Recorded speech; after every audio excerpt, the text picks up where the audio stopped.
जिनकी सिद्ध गंधर्व, यक्ष, असुर और देवतागण सदैव सेवा पूजा करते हैं।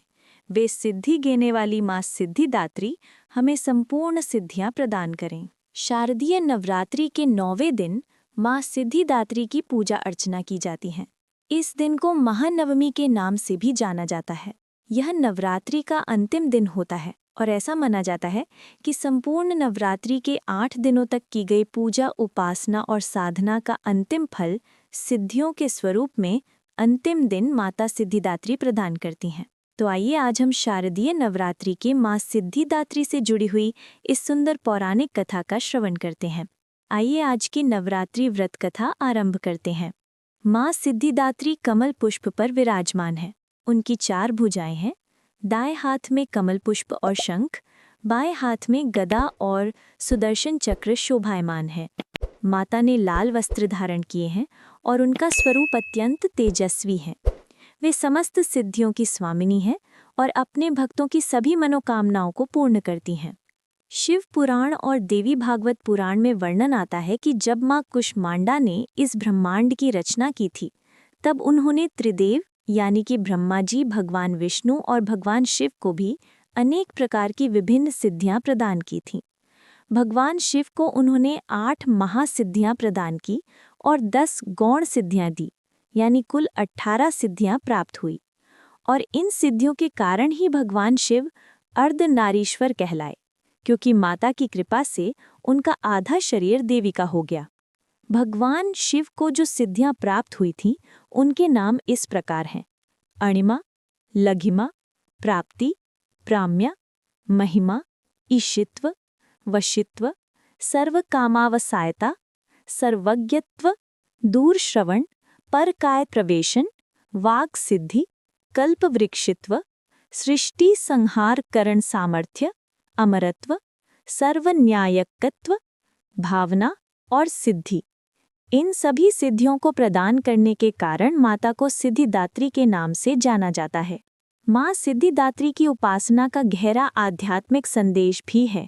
वर्तमान समय में जब मनुष्य तुरंत परिणाम की इच्छा रखता है, ऐसे में माँ सिद्धिदात्री हमें ये संदेश माँ सिद्धिदात्री का यह स्वरूप हमें शिक्षा देता है कि किसी भी कार्य का आरंभ करें तो उसे धैर्य, निष्ठा और निरंतरता पूर्वक लंबे समय तक करते रहें, और तभी जाकर मनुष्य सफलता को प्राप्त कर सकता है। शारदीय नवरात्रि के 9वें दिन माता सिद्धिदात्री की पूजा अर्चना करने के लिए सबसे पहले प्रातः ब्रह्म मुहूर्त में उठ जाएं, क्योंकि ये अंतिम दिन है, अंतिम अवसर है देवी माँ की उपासना करने का। इसलिए प्रातः ब्रह्म मुहूर्त में उठकर स्वच्छ शुद्ध जल से स्नान करें, स्वच्छ शुद्ध वस्त्र धारण करें, लाल या पीले रंग के कपड़े पहन सकते हैं। उसके बाद पूजा के स्थल को स्वच्छ बनाएं, उसे गंगा जल या गौमूत्र से शुद्ध करें, और फिर अगर माता सिद्धिदात्री का चित्र या विग्रह है तो उनकी स्थापना करें, और उसके बाद उन्हें 9 प्रकार के फूल अर्पित करें, 9 प्रकार के विभिन्न फल अर्पित करें और 9 प्रकार के व्यंजन बनाकर उन्हें अर्पित करें। षोडश उपचार के साथ उनकी पूजा आराधना करें और अंत में इस मंत्र का उच्चारण करते हुए उनका जप करें: ओम देवी सिद्धिदात्रे नमः। नवरात्रि के 9वें दिन विशेष रूप से खीर, हलवा, चना और मौसमी फल अर्पित किए जाते हैं। कई स्थानों पर नवमी के दिन कन्या पूजन करने का रिवाज होता है, तो इस दिन भी आप 9 कन्याओं का विधि पूर्वक पूजन कर सकते हैं। उन्हें देवी माँ का रूप समझकर, उनकी आराधना करके, उन्हें तिलक लगाकर, उन्हें भोजन करवाकर और अपनी क्षमतानुसार कुछ न कुछ भेंट उपहार देकर उन्हें प्रसन्न कर सकते हैं। इस दिन यज्ञ और हवन का भी विशेष महत्व होता है। अगर संभव है तो आप अपने घर में ही छोटा सा यज्ञ कर सकते हैं और उसमें बीज मंत्र की आहुति दे सकते हैं। और ये बीज मंत्र है: ओम ह्रीं क्लीं चामुंडाय विच्चे नमः। इस प्रकार आप अपनी क्षमतानुसार नवरात्रि के अंतिम दिन माता सिद्धिदात्री की पूजा आराधना कर सकते हैं।